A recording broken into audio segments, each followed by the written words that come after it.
speed, it's a universal language. The rush of adrenaline. Riding on the ragged edge. For those who will stop at nothing to go faster, it's called Mega Speed. On this episode, Antron Brown takes it down to the wire at the NHRA Winter Nationals in California. That's what it's supposed to look like. Oh, how about that? 3.732. No, we got a little bit of the cake now. Thrilled to the bone by a Canadian blizzard. When I hit that big jump in the front, it's like you're weightless for a minute. It's like you're flying, you're free. If that's not ice enough for you, meet Spike Bike Gladiator, Frankie Zorn. When I don't have that, then the spikes goes in the arm and the blood is coming out. And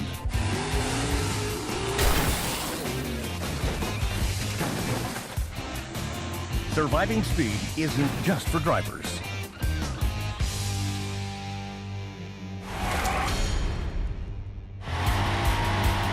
Drag racing, the ultimate expression of speed. It's P.T. Barnum. I've said that before at 300 miles an hour. Whether it's a classic Top Fuel or the car just looks funny, they're only good for one thing: speed. It's a lot of adrenaline and a lot happening in a very short amount of time. It's the first race of the National Hot Rod Association season. We put these cars together in just a few months, and it was really tough to get them back together. The Winter Nationals in Pomona, California. Weeks of preparation for 3 seconds of acceleration. It always shows at the first race who did their homework on the off-season. Antron Brown is a Top Fuel drag racer for Don Schumacher Racing. He won the Top Fuel World Championship in 2012, and he wants the crown back. We won more races than anybody last year, but we fell short and won the championship, and our goal this year is to put them together at the right time. But is Antron's car the fastest? Well, we're about to find out, but we all hope it's going to be. Wayne Waits is Antron's crew chief. We do hold the national record, though, low elapsed time, of 3.701 seconds, from a standstill to a 1,000-foot mark. That's quick. 2 types of cars compete at Pomona: the funny car and Antron's, the classic Top Fuel dragster. Top Fuel drivers used to sit behind the rear wheels. They eventually moved the seat up for better weight distribution. The funny car is another type of dragster, but nobody's laughing at this fire-breathing beast. The pretend sedan pumps out 7,000 horsepower. Antron's biggest rival in Top Fuel is Brittany Force. Brittany is a drag strip brat. She comes from a family of drag racers. Her little sister, Courtney, races a funny car and competes against their dad. Courtney Forge, Chevrolet Camaro SS. John Forrest is a legendary drag racer and ambassador for the sport. Chevy Thunder! Buck Ford! John gets cheers just for testing his engine.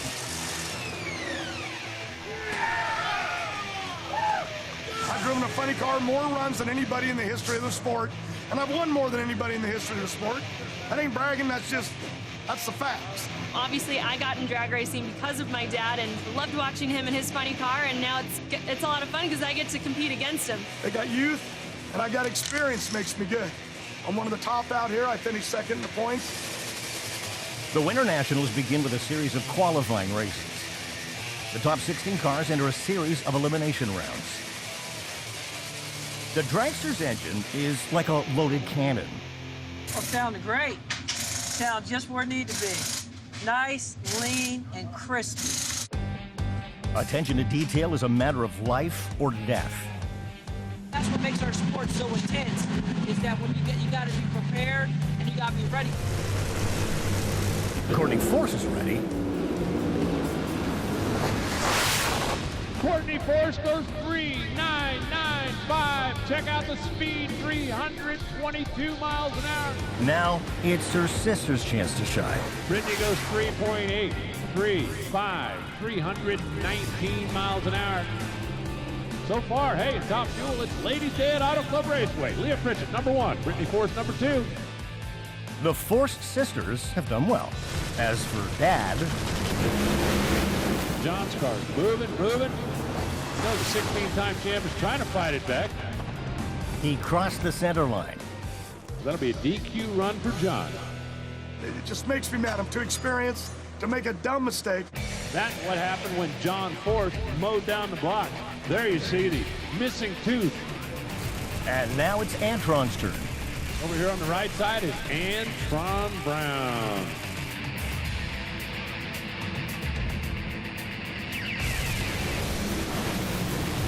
Antron's first race is a bust. Antron's car, Team Metco, is losing traction. It's not where we want to be. We're definitely a top half car, so we just got to go back and, we just got to make a good run.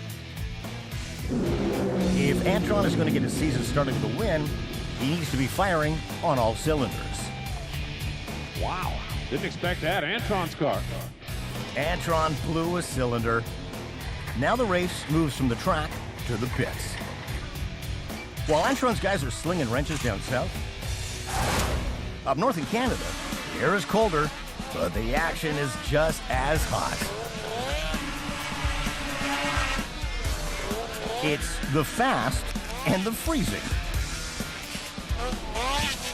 It's like a crotch rocket with studs, 0 to 60, it's very fast. It's snowcross racing in Barrie, Ontario. A little bit more like a glorified bumper car versus a dirt bike. Lee Butler is a 13-year snowcross veteran and former national champion, but he still feels the thrill of the show. When I hit that big jump in the front, it's like you're weightless for a minute. It's like you're flying, you're free.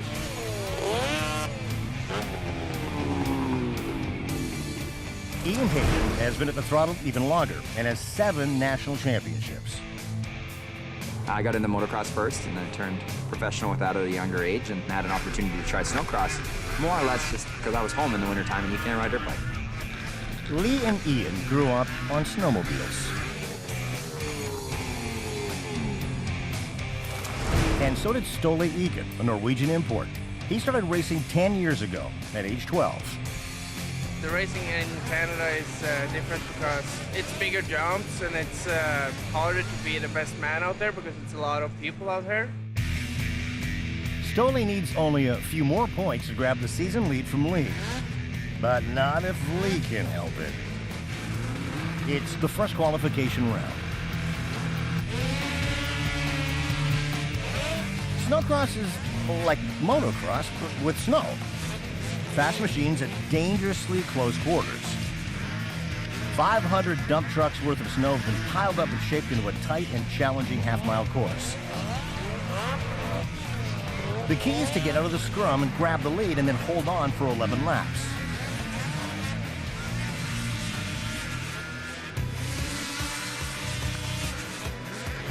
Some guys in front of you, man, these tracks with these 1 3/4 high track lugs on the track throwing snow at you, dude, it can blind you or, in terms of snow dust and stuff, you can't see anything.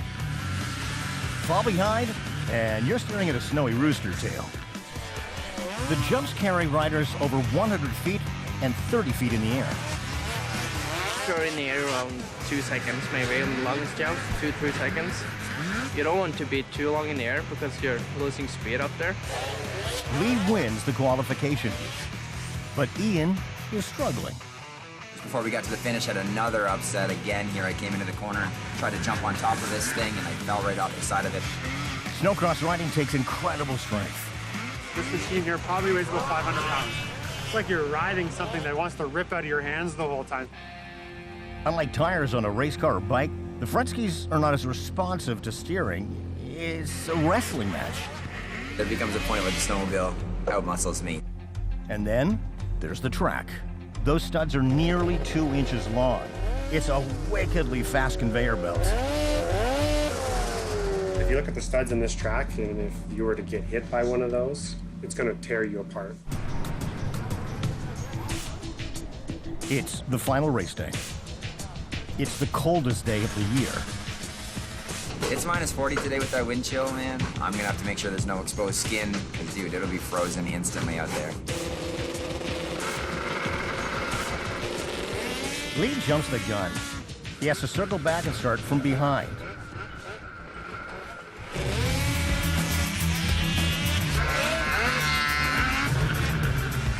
Despite his false start, Lee grinds his way to the front. Even though Ian manages to pass 5 sleds, he can't catch Lee Motley. He was right there. I could hear him, actually, so I knew he was close. So I tried to stay tight so he couldn't get inside of me, and it worked. I've had better weekends. That was good. That was nice to kind of show I could come from the back and make my way to the front and catch the leaders, and that was rewarding, but it was a frustrating as hell day, man. I'm not going to lie to you. As for Stole, the Norwegian is playing the long game. Me and Lee have a good fight there. He's a fast rider, but I know I'll be beating him soon. Tomorrow's another day, so you're only a winner for probably 12 to 24 hours and start all over again.